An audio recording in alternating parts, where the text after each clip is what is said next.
فأنا ناصح لإخواني بالصدع بالحق تبيض وجوههم. السكوت في مسألة الحزبية يضرها، فاصدع بما تؤمر وأعرض عن المشركين. سلامي على دماج ورجالها والشيخ يحيى ودار العلم يا سعد بانيها. بسم الله الرحمن الرحيم. الحمد لله الذي أرسل رسوله بالهدى ودين الحق ليظهره على الدين كله وكفى بالله شهيدا. أشهد أن لا إله إلا الله وحده لا شريك له إقرارا به وتوحيدا، وأشهد أن محمدا عبده ورسوله صلى الله عليه وعلى آله وسلم تسليما مزيدا لا نبي بعده.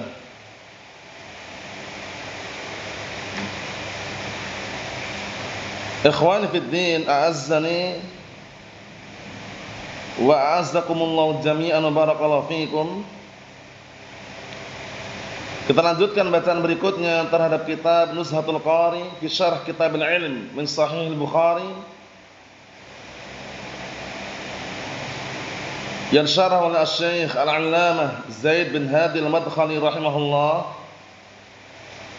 Sekarang kita berada pada halaman 99. Yang punya kitab bisa disimak. Qala al-Imam Al-Bukhari rahimahullah bab mata yasihu sama'is saghir. Kapan dianggap benar dan diterima pendengaran hadis seorang yang masih kecil? Maksudnya terima hadisnya kapan? Maknanya adalah ketika anak kecil mendengarkan suatu riwayat dari seorang guru atau seorang syekh, batasan usianya kapan dia diterima riwayatnya? Apakah semua anak kecil riwayatnya terima? Atau ada batasan minimal atau bagaimana? Itu yang akan kita bahas nanti. Bab mata yasihu sama'us saghir. Bab kapan pendengaran anak yang kecil atau orang kecil dibenarkan untuk penyampaian hadisnya, diterimanya kapan itu loh ya, itu maknanya. Qala al-Imam Al-Bukhari rahimahullah haddatsana Ismail bin Abi Uwais. Ismail bin Abi Uwais Abu Abdullah Al-Asbuhi, Imamul Hafidh Saduq. Abu Abdullah Al-Asbuhi, Imamul Hafidh Saduq. Rujukannya Siyar Al-Nubala. Abu Abdullah Al-Asbuhi. Qala haddatsani Malik. Malik bin Anas Abu Abdullah Imam Darul Hijrah. Imam Darul Hijrah. Malik bin Anas Abu Abdullah Syekhul Islam Hujjatul Ummah. Ini rujukannya Siyar Al-Nubala ya, karya Al-Imam Adz-Dzahabi rahimahullah taala. Imam Darul Hijrah, Syekhul Islam, Hujjatul Ummah, Abu Abdullah, itu kunyahnya. An Ibn Shihab Az-Zuhri, ma'ruf Muhammad bin Muslim Az-Zuhri, Imamul Hafidh, Abu Bakar Al-Qurashi, Abu Bakar Al-Qurashi, Muhammad bin Muslim Az-Zuhri, Imamul Hafidh, Abu Bakar Al-Qurashi. An Ubaidillah bin Abdullah bin Utsbah. Ubaidillah bin Abdullah bin Utsbah, imamun faqih, muftil Madinah wa alimuha. Imamun faqih, muftil Madinah wa alimuha. Abu Abdullah Al-Hudali. Ubaidillah bin Abdullah bin Utsbah, imamun faqih, muftil Madinah wa alimuha. Abu Abdullah Al-Hudali. Abu Abdullah Al-Hudali. An Abdullah bin Abbas radhiyallahu anhuma, sahabiyun jalil, mufassirus sahabah Abdul Abbas, Abdullah bin Abbas radhiyallahu anhuma. Abdul Abbas, Abdullah bin Abbas, mufassirus sahabah, turjumanul Quran. Minal muksirin fi riwayat al-hadis. Qala aqbaltu raqiban 'ala himarin atani wa ana yawma idzin qad nahaztu al-ihtilam wa Rasulullah sallallahu alaihi wasallam yusalli bi Mina ila ghairi jidar.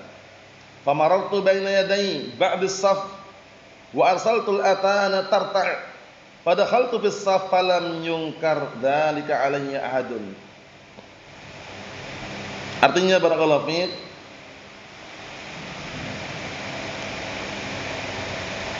dari Abdullah bin Abbas radhiyallahu anhu, ini perhatikan situ. Qala, beliau berkata, suatu ketika aku datang, aku datang dalam keadaan raqiban berkendaraan di atas keledai betina. Atan itu betina. Wa ana yauma idzin, dan aku pada waktu itu qad nahatul ihtilam. Qarabtu al-ihtilam. Qarabtu al-bulugh. Aku sudah mendekati kedewasaan, usia remaja. Paham ya? Makna nahatul ihtilam itu maknanya adalah apa? Nam qarabtu. Aku mendekati al-bulugh. Qarabtul bulugh. Aku mendekati kedewasaan. Jadi belum dewasa. Ya, remaja yang barakallahu fiik, usianya sudah mendekati kedewasaan. Mafhum, itu makna nahatul ihtilam. Wa Rasulullah sallallahu yusalli di Mina, dan waktu itu Rasulullah sallallahu salat di Mina ila ghairi dar, menghadap ke arah selain tembok. Menghadap ke arah selain tembok. Paham ya? Biasanya tembok kan jadikan sutra. Di sini beliau tidak. Nah, disebutkan oleh para ulama di dalam penjelasan mereka mengenai hukum menjadikan sutra. Kalau Asy-Syaikh Zaid bin Hadi Al-Madkhali rahimahullah taala, beliau termasuk yang berpendapat bahwasanya menjadikan sutra itu adalah bukan perkara wajib tapi perkara mustahab. Walaupun pendapat yang mengatakan wajib juga hujahnya, argumennya. Mafhum? Naam. Kita lihat aja nanti penjelasannya. Famaratu baina yaday ba'd as-shaf, kemudian aku melewati di hadapan sebagian shaf, lewatnya bukan di depan imam loh ya, melewati di depan sebagian shaf. Ini enggak ada iskal. Katanya enggak boleh orang lewat depan orang salat. Kita katakan na'am. Kalau posisinya dia salat sendirian, enggak ada sutra atau lewat di depan imam. Ini salatnya lewat di depan shaf, di depan jamaah makmum. Sehingga enggak ada iskal. Antum batal, kemudian di belakang antum itu masih banyak shaf-shaf yang lain. Dalam kondisi antum shaf pertama misalkan, lewat depan mereka enggak masalah. Enggak perlu antum halo kalau antum sebagai orang yang salat. Karena apa? Lewatnya di depan al-ma'mumin. Sedangkan sutrahnya makmum itu sutrahnya imam. Jadi imam sudah pakai sutra, selesai. Paham ya? Intinya lewatnya bukan di depan imam. Sudah dipahami ya? Naam. Kita lihat. Wa arsaltu al-atan tarta. Waktu itu aku membiarkan keledai betina tersebut makan rumput. Tarta itu makan rumput artinya.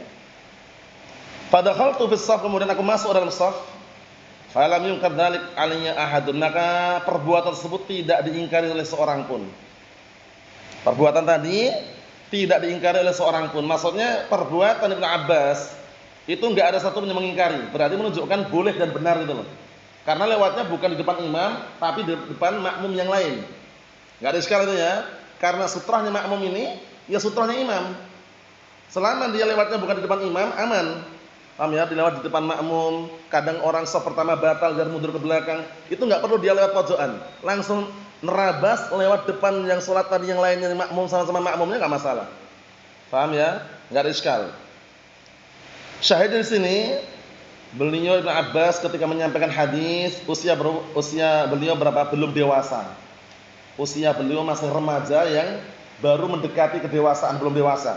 Menunjukkan bahwasanya barakallahu fiik, usia waktu itu masih muda.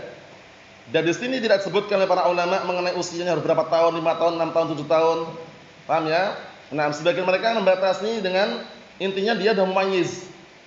Mumayyiz itu sudah bisa membedakan antara hadis yang dia sampaikan dengan barakallahu fiik apa yang dia riwayatkan, dia tahu membedakannya. Bedakan dalam artian tidak sembarangan. Tapi kalau anak kecil yang benar-benar kecil enggak paham sama sekali, kemudian kadang masih melihatnya A, menyampaikannya B, itu itu baru barakallahu fiik, waspada, berhati-hati, jangan sampai sampaikan keliru. Tapi ini nanti hadis yang kedua ini menunjukkan bahwasanya bukan dilihat dari usia. Karena nanti di bawahnya nanti hadisnya ini justru ada ketika menyampaikan usianya Ibnu Khamsis sinin, 5 tahun bayangkan. 5 tahun masih kecil, tapi kan 5 tahun kadang ada yang udah nalar gitu loh. Nyampaikannya apa adanya gitu loh. Dan makanya nanti disebutkan oleh beliau, nah selama dia mengambil hadis, kemudian menyampaikan serupa dan apa yang dia ambil tadi itu, dan mengkisahkan sebagaimana dia riwayatkan, yukbal wa yu'khad. Kita lihat dulu biar tambah jelas. Kita ambil satu lagi hadisnya karena sambungannya. Qala al-Imam al-Bukhari rahimahullah haddatsani Muhammad bin Yusuf. Muhammad bin Yusuf Abu Abdullah Al-Harawi. Abu Abdullah Al-Harawi. Thiqah. Qala haddatsana Abu Mushir. Abu Mushir Abdul A'la bin Mushir. Imamun. Abdul A'la bin Mushir, imamun. Syekhus Syam, syekhnya orang-orang Syam waktu itu. Syam kalau zaman sekarang kan Suriah, Lebanon, Palestina, kemudian barakallahu fiik Urdun. Ma'rufnya itu ya. Saya berputar di 3 negara besar itu. Suriah, Lebanon, Urdun, Jordania ya. Urdun, na'am, kemudian Palestina. Paham? Na'am. Nah, waktu itu beliau digelarin Syekhul Syam, Abdul A'la bin Mushir, Al-Ghassani Al-Faqih Ad-Dimashqi. Itu Pak sambungannya. Al-Ghassani Al-Faqih Ad-Dimashqi. Imamun faqih, Syekhul Syam, Al-Ghassani Ad-Dimashqi. Paham ya? Dimashqi itu nisbah ke Damaskus ya. Nah, barakallahu fiik. Nah. Qala haddatsani Muhammad bin Harb. Muhammad bin Harb imamun hafidh faqih. Imamun hafidh faqih. Abu Abdullah Al-Khawlani. Abu Abdullah Al-Khawlani. Muhammad bin Harb imamun hafidhun faqih. Abu Abdullah Al-Khawlani. Al-Himsi. Al-Himsi itu nisbah kepada salah satu kota yang ada di Suriah. Namanya Hims namanya. Paham ya? Nanti Al-Himsi itu nisbah kepada Madinah di Suriah. Salah satu kota yang ada di Suriah. Beliau dikenal juga dengan Katibuz Zabidi, sekretarisnya Zabidi. Katibuz Zabidi. Jadi kadang-kala orang zaman dahulu itu ketika mengambil hadis pun ada sekretarisnya. Jadi ada orang yang ditugaskan menyalin riwayat itu ada. Sehingga kadang-kala seorang guru yang semula thiqah itu didhaifkan gara-gara sekretarisnya. Itu banyak kejadian. Dalam artian yang didengar oleh gurunya ini sama persis, cuman ketika ditulis oleh sekretarisnya salah sekretaris tulisnya. Sehingga periwayatannya sesuai dengan apa yang ditulis sekretarisnya, akhirnya apa? Menjatuhkan kedudukan gurunya. Itu ada. Paham ya? Makanya barakallahu fiik kadang didhaifkan sebabnya karena sekretarisnya, katibnya. Paham ya? Bukan karena kekuatan hafalan gurunya, dia bagus thiqah nih aslinya. Cuman karena sekretarisnya itu salah nulis dulu. Sehingga riwayatnya enggak ambil yang salah tadi itu. Nah, akhirnya dikirain imam itulah yang salah. Paham? Nah. Berikutnya, qala haddatsani Az-Zabidi. Nah, ini Az-Zabidi ini berarti gurunya. Paham ya? Nah. Muhammad ibn Walid, Muhammad Az-Zabidi, Muhammad ibn Walid ibn Amir. Muhammad ibn Walid ibn Amir imamun hafidh hujjah. Imamun hafidun hujjah. Muhammad ibn Walid ibn Amir imamun hafidun hujjah. Abul Hudail Al-Himsi. Abul Hudail Al-Himsi. Abul Hudail Al-Himsi. Al-Hims nisbah kepada salah satu negeri yang ada di salah satu kota yang ada di Suriah. Ani Az-Zuhri, ma'ruf Az-Zuhri sudah kita sebutin tadi ya. Az-Zuhri Muhammad bin Muslim Az-Zuhri, Abu Bakar Al-Qurashi. Thiqah beliau. An Mahmud bin Rabi' radhiyallahu anhu, sahabiyun jalil. Mahmud bin Rabi' walaupun bukan termasuk dari kalangan muksirin, namanya karena beliau tidak masuk dalam jajaran al-muksirun fi riwayatil hadis, tapi beliau sahabat yang mulia. Mahmud bin Rabi' radhiyallahu anhu. Qala aqaltu minan nabi sallallahu alaihi wasallam majjatan majjaha fi wajhi wa ana ibnu 5 sinin min dalwin. Bukan beliau ngejek loh ya ini, ya karena namanya orang kadang orang canda itu kan dia kumur sesuatu disemprotkan kena wajahnya itu orang-orang Nah, barangkali sebagian tempat itu mungkin wajar saja seperti itu. Karena yang semprot itu bukan orang besar, anak kecil. Kita lihat dulu. Aqaltu tadzakartu maknanya. Aku ingat. Nah, kejadian dari Nabi SAW ketika menyemprotkan. Nah, majatan itu menyemprotkan air yang di dalam mulut yang dia pakai kumur-kumur. Paham ya? Dan bahkan tidak asing lagi para sahabat waktu itu sangat berebut kalau bisa. Bekas airnya yang digunakan wudu oleh Rasulullah SAW mereka berebut. Paham ya? Karena apa? Karena memang Allah Ta'ala berikan keutamaan tersendiri. Barokah. Tapi setelah Rasulullah meninggal dunia enggak ada lagi ya.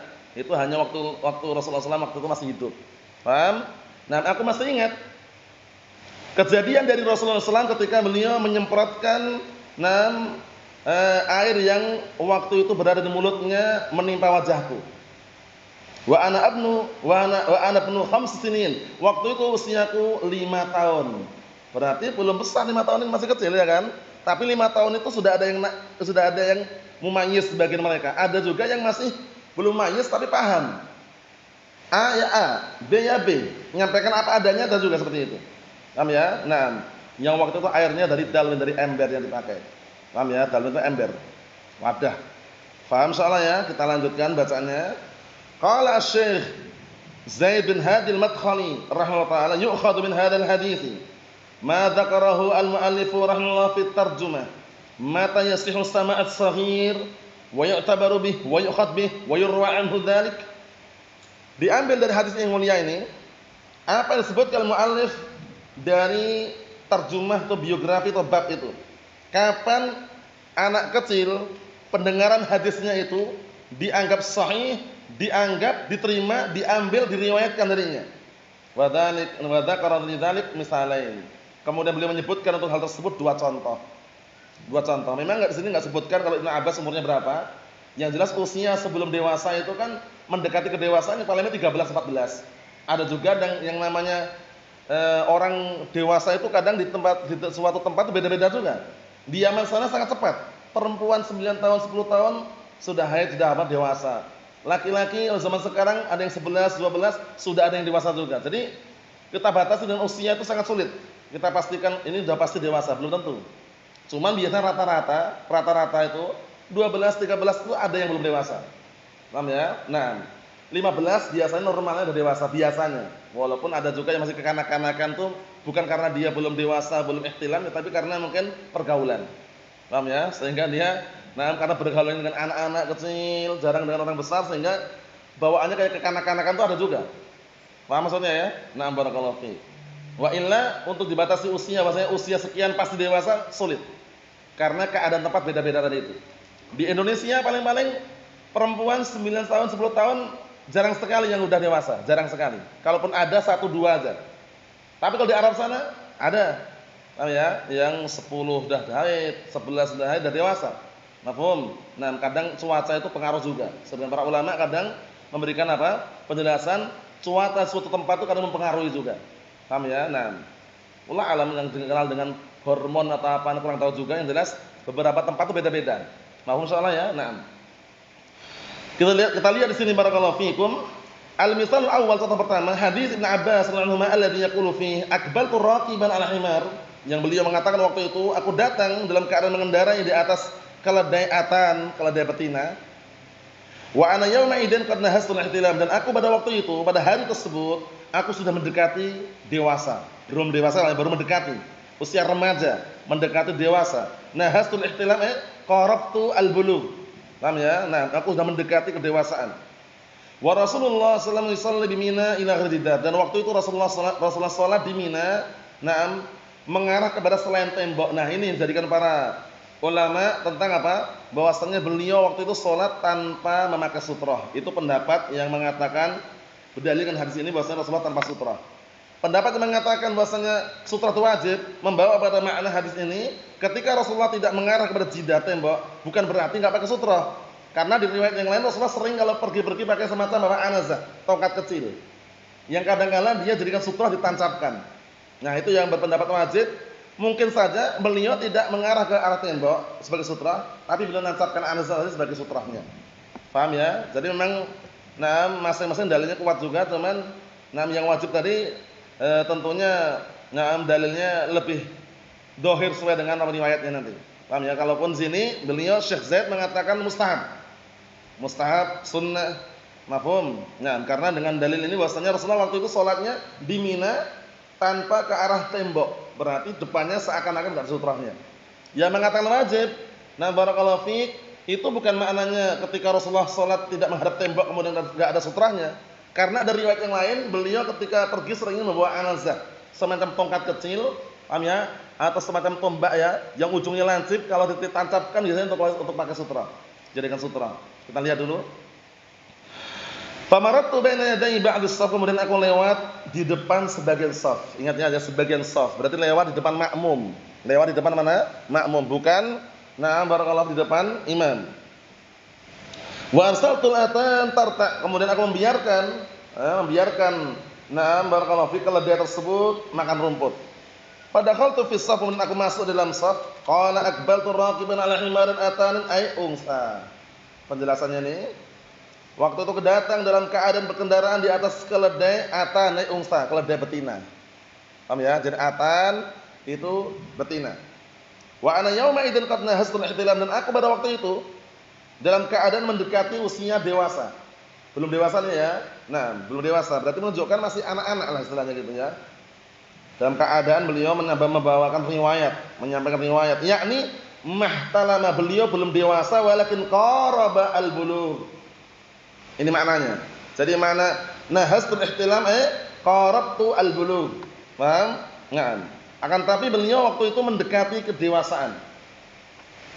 Walam yajri alaihi qalamut taklif walakin qaraba dzalik, dan belum berjalan untuk beliau ini catatan pembebaran syariat. Belum dicatat dengan pena catatan perbuatannya. Akan tapi sudah mendekati hal tersebut. Karena apa? Rufi'al qalam an salas. Diangkatnya catatan pena catatan itu diangkat dari seorang itu dari 3 orang. Maksudnya kalau dia beramal perbuatan dosa, perbuatan kemaksiatan itu belum dicatat dia. Dari 3 orang. Di antaranya apa? As-sabi hatta yablugh, anak kecil sampai dia dewasa.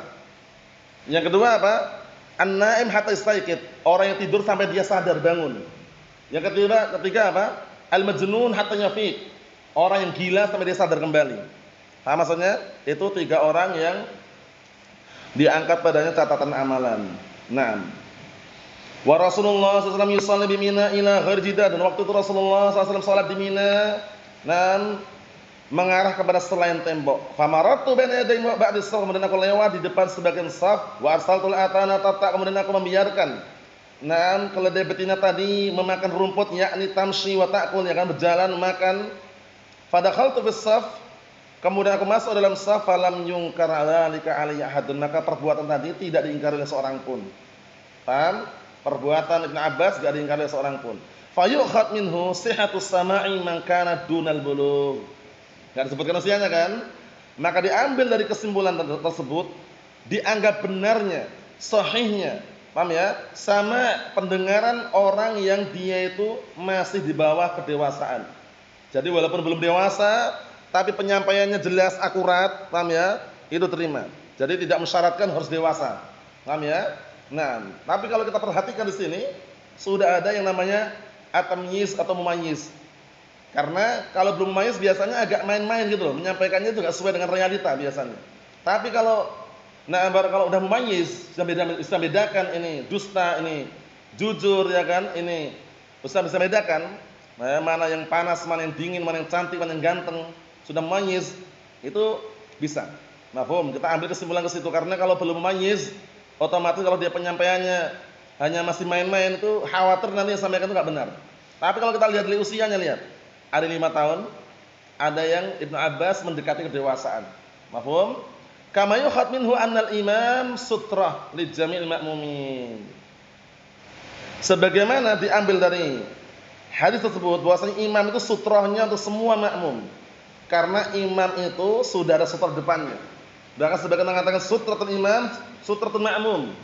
Sutrahnya imam itu sebagai sutrahnya makmum. Jadi makmum enggak perlu bikin sutrah sendiri. Paham ya? Nah, seperti itu. Wala yadruhum ma marra baina aydihim li anna al-imam sutratuhum. Dan tidak membahayakan mereka apa yang lewat di depan mereka, karena imam itu sutra mereka. Jadi kalau ada antum jadi makmum, ada orang lewat di depan antum, jangan antum halang-halangi. Kalau posisi antum sebagai makmumnya, enggak boleh lewat gitu misalkan. Antum makmum. Kalau makmum biarkan orang lewat. Karena lewat mungkin karena dia batal ingin wudu. Paham ya? Beda kalau antum salat sendirian. Salat sendirian, sudah ada sutra di depan antum, orang akan lewat di depan antum, antum halau. Semampunya. Lewat lagi, halau lagi semampunya. Nah, ya. Dalam riwayat apa? Dalam riwayat itu falyuqatilhu. Maka bunuhlah dia. Bunuhlah bukan berarti dibunuh beneran. Maksudnya antum halau semampunya. Ternyata ketika menghalau dia kaget, kok meninggal dunia, tidak dikenai denda. Karena bukan sengaja membunuh tapi menjalankan syariat, dia terbunuh dalam kondisi tidak sengaja. Itu maknanya. Dihalau dengan semaksimal mungkin. Bukan falyuqatilhu maknanya dibunuh gitu bukan. Siap-siap pisau gitu, ya, kemudian orang lewat antum sengaja bunuh karena dengan zahir hadisnya falyuqatilhu atau falyaqtulhu misalkan. Itu enggak benar ya. Itu nanti ada penjelasannya. Jangan sampai salah dalam memahami kemudian siap-siap pisau ada orang lewat, wah, ditusuk misalkan. Salah itu. Paham ya, Na'am. Kita lihat sini. Wa annahu wa in kanat hasalat mafsadah. Na'am. Talaffutun al-dhar illa annaha khafifah. Kalaupun orang lewat depan makmum tadi, perhatikan ya. Nah, walaupun terjadi kerusakan yaitu mengalihkan pandangan, talaffutun al-dhar mengalihkan pandangan illa annaha khafifah. Itu kerusakannya ringan. Biasanya orang lewat di depan makmum kan tetap bagaimanapun ada orang mengalihkan pandangan, dikira ada apa itu kan. Jadi awal mulanya makmum fokus. Kemudian orang lewat di depannya otomatis kan kayak mengalihkan pandangan. Nah itu. Kata beliau itu sedikit. Wa huwa mururul atan baina yadil shaf, yaitu waktu itu sempat Ibnu Abbas membawa lewat dengan apa? Dengan keledai betingnya tadi itu, naam di depan shaf. Wal maslahah dukhul Ibnu Abbas radhiyallahu fi shaf fi shalah. Dan masalahnya di sini kebaikannya adalah masuk Ibnu Abbas radhiyallahu naam di dalam salat. Wasabatun nas ala ma hum alaih. Dan na barakallahu fik, naam kokohnya tetapnya manusia dalam keadaan mereka menjadi apa? Makmum tadi itu, enggak berubah sama sekali. Hanya saja mungkin sempat teralihkan pandangan karena melihat ada orang lewat di depan shaf tadi itu. Fayurwa hadza Ibnu Abbas radhiyallahu wa yahfad wa huwa dunal bulugh. Maka hadis ini diriwayatkan dari Ibnu Abbas radhiyallahu dan juga dihafal wa yahfad dalam keadaan dunal bulugh. Beliau itu masih di bawah apa? Usia kedewasaan, belum dewasa. Wa min huna, dari sinilah naam akhdhu sihhatis sama' as-shaghir, diambilnya kesahihan pendengaran samaknya anak kecil. Jadi anak kecil yang belum dewasa mendengar dari seorang guru suatu riwayat, dia sampaikan sah. Wa annahu yu'tabar, bahasanya dianggap fi naqlin nusus, dianggap juga di dalam penukilan dalil-dalil. Wa subutul ahkam, dan juga dianggap juga dalam penetapan hukum-hukum. Kama yu'khad minal hadis, sebagaimana diambil dari hadis tersebut, jawazus shalah ila ghair fitrah. Nah, ini pendapatnya beliau kuatkan. Tapi pendapat ini ulama alam yang setelah kita baca kemarin dalam kitab Syarah Umdatul Ahkam karya Asy-Syaikh Abdul Hamid, beliau menguatkan wajib ya, kalau beliau menguatkan sunnah di sini. Paham ya? Jadi namanya khilaf seperti ini ya, kita lihat hujahnya, lihat argumennya. Kata beliau, sebagaimana diambil kesimpulan dari hadis ini, bolehnya salat tanpa sutra. Bolehnya salat tanpa sutra. Nah, berdasarkan kemarin yang kita bahas kemarin, pendapat yang pembolehan tersebut pendapat yang lemah. Walaupun ahlu ijtihad dia mendapatkan ijtihadnya. Kita lihat sini. Wa huna mahallu khilaf bain ahli ilm, ini tempat perselisihan antara ahli ilm. Ini terjadi ya, perselisihan seperti ini itu bukan berarti alim ulama yang beristihad tersebut orangnya ada orang yang lemah, orang yang enggak paham fikih, itu salah juga. Tapi apa? Perkara khilaf seperti ini, maka al-mujtahid lahu ijtihaduh. Dia mendapatkan ijtihadnya. Kalau salah dapat 1 pahala. Kalau benar dapat 2 pahala. Idza ijtahada al-hakim fa asaba falahu ajran, wa idza ijtahada al-hakim fa akhta'a falahu ajrun wahid. Ya kan? Apabila seorang alim, seorang ahli ijtihad beristihad kok salah ijtihadnya, dapat 1 pahala. Kalau benar dapat 2 pahala. Pahala ijtihadnya, pahala mencatat kebenaran. Itu wajar seperti ini. Jadi kalau dalam kitab fikih itu kadang ada mensahihkan, ada mendhaifkan, ada yang menguatkan, ada yang melemahkan, itu wajar. Tapi kita lihat hujahnya, argumennya. Kemarin kita lewati semua kemarin ya di dalam kitab fikih itu. Wa hasilu, kesimpulannya, hal ittikhadus sutrah wajibah ala kulli musallin am anha sunnah faqat 'indal imkan man ittakhadhaha min ittikhadhiha. Apakah menjadikan sutrah itu wajib setiap orang yang sholat atau itu hanya sunnah saja? Ketika mungkin untuk menjaga sutrah, mungkin loh ya, bukan nggak mungkin lagi. Kalau kita meyakini itu wajib, berarti nanti kalau nggak memungkinkan, fattaqullaha masata'tum. Misalkan antum berada di shaf keempat, masbuk, paham ya? Kemudian shaf pertama ada pergi, shaf kedua ada pergi, ke shaf ketiga ada pergi. Antum berada di shaf keempat. Antum ingin mengambil sutrah yang sejauh itu, maka semampunya. Ada tembok, ada tiang sekitarnya, misalkan antum geser-geser, itu pendapat yang wajib. Paham ya? Tapi pendapat yang sunnah, diam di situ. Pendapat yang wajib, fattaqullaha masata'tum. Bertakwa kepada Allah Ta'ala semampunya. Jadi kalau dia harus melangkahkan kakinya banyak langkah, jangan. Tetap sholat di situ. Ada orang lewat dekat dia, baru dia halau. Sejauhnya semampunya. Paham ya? Tapi kalau berlangkah-langkah, kemarin kita lewati, tidak diperkenankan karena sudah merusak hay'ah bentuk orang sholat. Tapi kalau hanya satu langkah, dua langkah masih bisa. Paham ya? Seperti itu. Kita lihat di sini. Kata beliau, was-sahih anna ittikhadul musalli sutrah minas sunan la minal wajibat. Beliau menguatkan ini. Pendapat yang sahih kata beliau, menjadikan orang yang salat menjadi sutrah itu termasuk amalan sunnah, bukan termasuk amalan wajib. Wal adillatu ala annaha laysat wajibah sharihatan bidzalik ka hadzal hadits. Ya, walaupun hadis ini masih ada ihtimal ya. Dan dalil-dalil yang mengatakan bahwasanya itu tidak wajib, itu jelas sekali sebagaimana hadis ini. Naam, seperti hadis ini, fan Nabi sallallahu alaihi wasallam kana yusalli bin nas ila ghidar. Maka Nabi waktu itu salat menjadi imam untuk manusia tidak mengarah ke arah tembok. Ini pendapat yang mengatakan oh berarti ini enggak wajib sutrah ini. Pendapat yang mengatakan wajib, Rasulullah seringnya kalau kemana-mana bawa anazah dari itu. Paham ya? Sehingga ketika Rasulullah menghadap, salat tidak menghadap ke tembok bukan berarti tidak ada sutrah. Bukan berarti tidak ada sutrahnya, mungkin ada dengan sutrah yang lain, tongkat yang tancapkan atau semisalnya. Kita lihat dulu. Kata beliau, ai ila sutrah, yaitu salat menghadap selain sutrah. Wa idza sabata dzalik fala haraj 'ala musalli an yusalli biduni sutrah. Maka apabila tetap seperti itu maka tidak ada masalah. Tidak masalah orang salat tanpa sutrah. Wa hadzal ladzi yatarajjah fi hadzal mawdu' kama sabaq dzalika qariban. Inilah yang dikuatkan oleh beliau pada pembahasan ini sebagaimana kita lewati. Paham ya? Walaupun pendapat ini fihi ma fihi, dalam artian masih ada kritikan juga ya, dengan dalil-dalil yang sangat kuat mengenai wajibnya menggunakan sutrah. Dalam hadis yang lain baik sekali. Idza shalla ahadukum falyadun ila sutrah, atau yang lain yang semakna itu apabila salah seorang di antara salat maka hendaknya mendekat ke arah sutrah. Nah, itu termasuk dalil yang menguatkan wajibnya sutrah. Adapun kalau tidak mampu menggunakan sutrah karena masbuk tadi atau jaraknya jauh tadi, fattaqullaha masata'tum. Al-misal tsani, contoh yang kedua, dikit lagi ya. Kadzalika qissatu Mahmud bin Rabi' alladzi qala, itu kisahnya Mahmud bin Rabi' yang beliau mengatakan, aqaltu minan nabi majjatan majjaha fi wajhi wa ana ibnu 5 sinin min dalwin. Waktu itu aku masih ingat dari perbuatan Nabi SAW ketika menyemprotkan majjatan, suatu semprotan yang majjaha, yang beliau apa? Yang beliau menyimpan air dalam mulutnya, menyemprotkan di wajahku. Tahu menyemprotkan ya? Dalam keadaan usia aku waktu itu 5 tahun.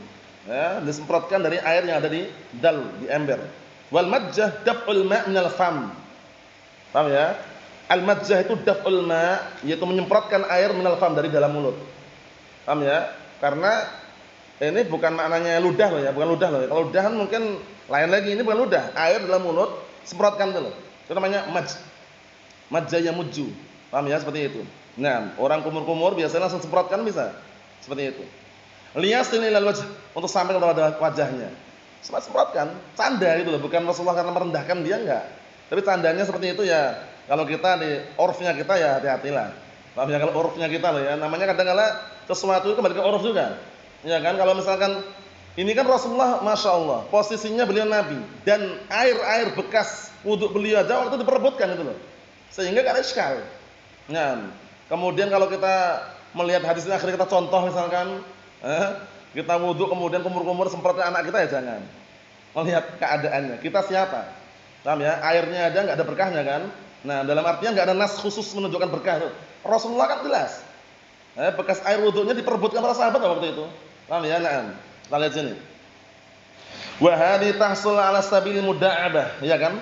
Bukan sengaja untuk menyakiti, tapi ini terjadi kalau dalam rangka untuk muda'abah, sendagura, bermain-main. Nah, paham ya? Fama nasiyal ghulam, ternyata anak kecil tersebut enggak lupa. Wa huwa ibnu 5 sinin, padahal usianya berapa? 5 tahun. Faqassaha wa rawaha. Anak kecil tersebut siapa tadi? Mahmud bin Rabi', beliau mengkisahkan dan meriwayatkannya. Wa humilat anhu Nah, barakallahu fi wa hiya dan di bawah. Riwayatnya di bawah, diambil. Wa hiya dalilun ala annahu, dan dalil menunjukkan bahwasannya idza tahammala as-saghir haditsan, apabila anak kecil mengambil suatu hadis, tahammul mengambil hadis, ada menyampaikan, nam summa qassahu, kemudian dia mengisahkan, wa rawahu, dan meriwayatkan, fa innahu yuqbal wa yu'khad minhu, maka diterima dan diambil darinya, wa yu'mal bi riwayatih, dan diamalkan riwayatnya, wallahu a'lam wa kafa. Nah, hanya Allah Ta'ala yang lebih tahu dan juga lebih mencukupi. Itu yang kita ambil. Berarti kita selesaikan pembahasan seputar ini. Pada pertemuan yang akan datang adalah tanya jawab. Nah, yang disampaikan oleh beliau rahmatullahi alaihi wa a'lam bissawab. Alhamdulillahirabbil alamin.